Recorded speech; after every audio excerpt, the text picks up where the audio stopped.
This is Tom Meyer, Superintendent, Bellevue Community School District in Bellevue, Iowa, coming to you with this week's Believe in the Blue update. We had a board meeting last night. I want to give you a few updates from that. One of those main items that we talked about at the start of the meeting was a common curriculum item that talked about nutrition for our students, and the food service director, Jessica Borman, was present to share with our school board members a variety of different things, but she gave us some samples of Sun Butter, which is a non-peanut butter. That way it's free of all the allergens with tree nuts and other peanuts and other nuts that way. She also shared some homemade hummus, homemade tortilla chips, and she also talked about the different options on the school lunch and breakfast. We have a hot and cold breakfast option in both buildings each day.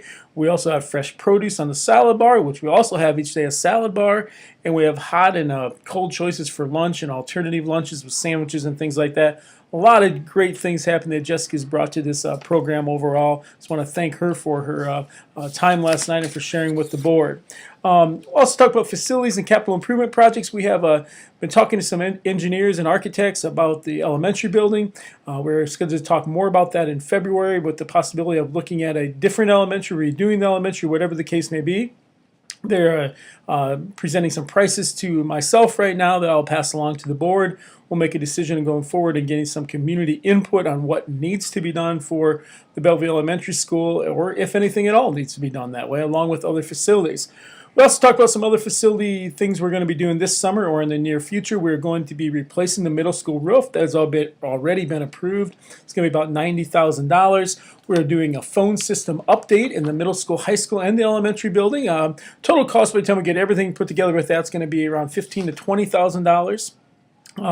Also talked about the middle school, high school music room.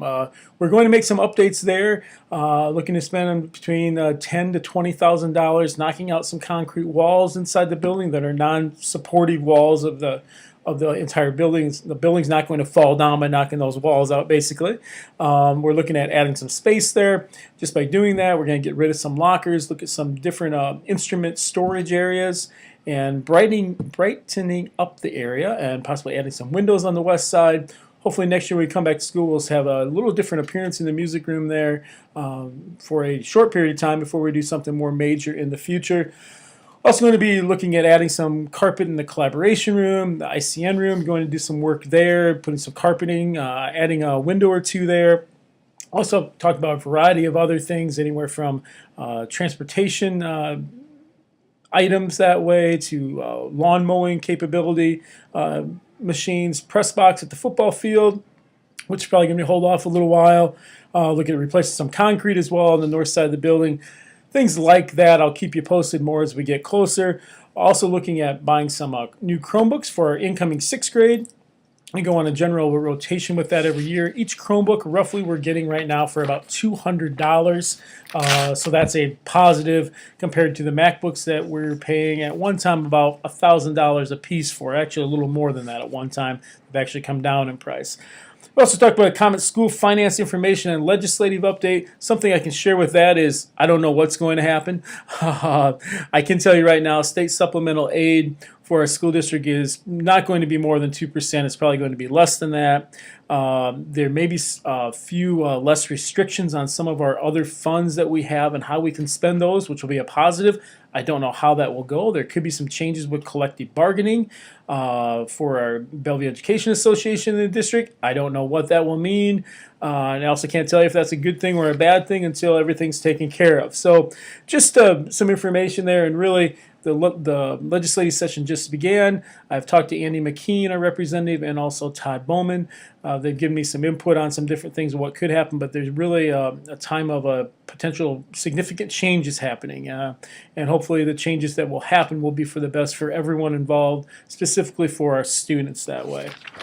Another thing, we had a comment reading and reflection from the book Most Likely to Succeed, a little excerpt of that, and this is all online at the website on the superintendent's page on the right-hand side, or you can look at it on Facebook or Twitter as well. But today, motivated students can become experts on a topic in days, not weeks or years. I shared all this with you at the last Believe in the Blue, but also ultimately what it talks about here is students cannot learn simply by memorizing facts, by sitting in a chair and listening to a teacher speak. They need to be involved in their learnings.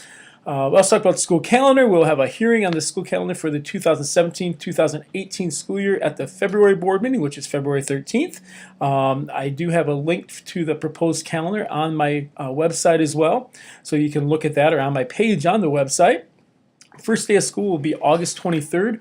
We're looking at doing something a little different with professional development, having less early dismissals and actually having teachers come in before school at 7:30ish for half an hour to 40 minutes and working on professional development things. This will hopefully be a positive for parents who will not have to find daycare or other types of services for their students when we get out early. We will still have a couple early outs along with early outs when we have parent-teacher conferences, but we will be reducing them to a certain point as well in the future. We believe professional development can happen effectively by meeting more regularly. Basically every 2 weeks, teachers will be coming in early to meet with each other, to have professional development, to be involved in professional development of their own, of what they need at this current time. So also want to recognize we have a platinum rating for our school data team, and that includes Jim Hankey, Jeanette Hartung-Schrader, and Jeff Rako, the two principals. It also includes Carla Weinschenk and Nicole Sullivan, our two secretaries, along with our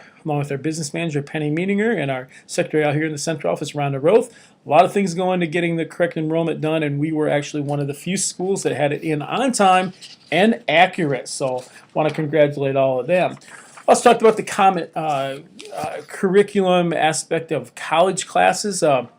We have a significant amount of students with college classes who achieve credits that way. In fact, this upcoming year, our seniors alone will have taken 288 courses for over 800 credit hours at absolutely no charge to them or their parents. That is something that most schools cannot say, and it's something that we need to be very proud of with what's going on. A lot of positive comments about that on Facebook and Twitter and everything like that. Some things with that too, we have a few students who I'll give you 3 students. They had a 16, 16, and an 18 on their ACT, but they're going to have over 15 classes, which will likely be more than 40 credit hours. One assessment can only measure so much. We also feel very happy that our students are graduating with roughly 17 to 18 credits when they leave here. Some of them are graduating with over 40 credits. Pretty amazing amount that way in that regard. Extracurricular update. We are one of the few schools, I think the only school in the Dubuque area, for the Dubuque Telegraph Herald, the TH Athlete of the Week. We had 5 Athletes of the Week so far this year. The year's far from over.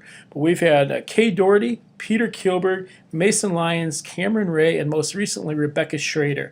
Want to congratulate them for all the time they put in the off season, but also want to thank their coaches and people who are supporting them, from parents to other adults who are supporting them and giving them the time to work out, providing them opportunities to work out, on down the line. It's a very big thing to have 5 students in 1 year from one school. Remember, we're Bellevue High School, and we take a lot of pride in what we do. The Bellevue Community School District as a whole, it's a lot of pride in what we do.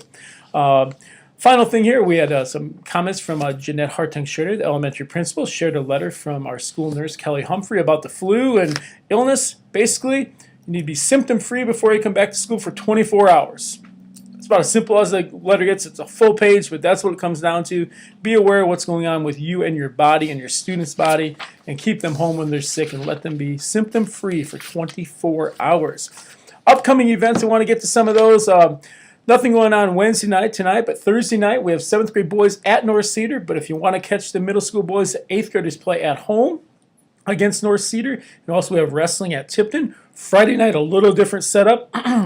We have JV girls here at the high school at 4:30, JV boys at 6 o'clock, and varsity boys at 7:30 approximately. Remember, our varsity girls actually played Tipton at the Cellular Center on Saturday, where they defeated the Comanche team 48-34 in a very well played game by our team that way. So that's why the schedule's a little different. On Saturday we have high school speech, and that's at West Liberty. Pam Van Vleck will be taking them there, so that's real positive that way. We have a lot of students involved there. We have bowling at Clinton that day. Then we have 5 games at Mid Prairie. Excuse me. We play a fresh soft game, a JV game for boys, a JV girls game, a varsity girls game, and a varsity boys game.